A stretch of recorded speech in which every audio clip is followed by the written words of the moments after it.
మా అత్తమ్మ చేపల పులుసు చాలా బాగా చేస్తారు. నేను సెకండ్ టైం ప్రెగ్నెన్సీలో థర్డ్ మంత్ ఉన్నప్పుడు మా వారు ఊరెళ్తుంటే అత్తమ్మని అడిగి చేపల పులుసు చేపించి తీసుకురా అని చెప్పాను. తను తీసుకొచ్చారు. అదే లాస్ట్ అనమాట ఇంక నేను తినడం. ప్రెగ్నెన్సీలో నాకు ఎందుకు అసలు నాన్ వెజ్ నచ్చేదే కాదు.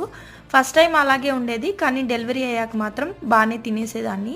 కానీ సెకండ్ టైం డెలివరీ తర్వాత కూడా నాకు ఈ ఫిష్ అంటేనే అసలు ఎందుకో ఇష్టం లేకుండా పోయింది. ఆడవాళ్ళకి అమ్మవడం అనేది దేవుడిచ్చిన, అలా అని దేవుడు మనకి వరాలు అంత ఈజీగా ఇచ్చేస్తే దాని వాల్యూ మనకేం తెలుస్తుంది అనుకుంటాడో ఏమో. కానీ నాకు ప్రెగ్నెన్సీ టైంలో హెల్త్ అంతా బాగానే ఉండేది. సెకండ్ టైం డెలివరీ అయ్యాక మాత్రం నేను చాలా పెయిన్ అనుభవించాను. డెలివరీ అయ్యాక 3 days కి నాకు గ్యాస్ అనేది అస్సలు బయటికి పోక చెస్ట్ లో మొత్తం పెయిన్ అనేది స్టార్ట్ అయిపోయి అస్సలు ఊపిరాడనట్లు అయిపోయింది. నాకు హార్ట్ అటాక్ వచ్చింది. నేను ఇంకా బతకను అనేసి నేనైతే ఫిక్స్ అయిపోయాను. నేను ప్రెగ్నెంట్ ఉన్నప్పుడు జస్విక్ అలా ఎందుకు అనిపించేదో ఏమో కానీ 2-3 సార్లు వాడు ఒక మాట అనేవాడు. అదే గుర్తొచ్చింది నాకు ఆ టైంలో. వాడు ఏమన్నాడో నెక్స్ట్ వీడియోలో చెప్తా.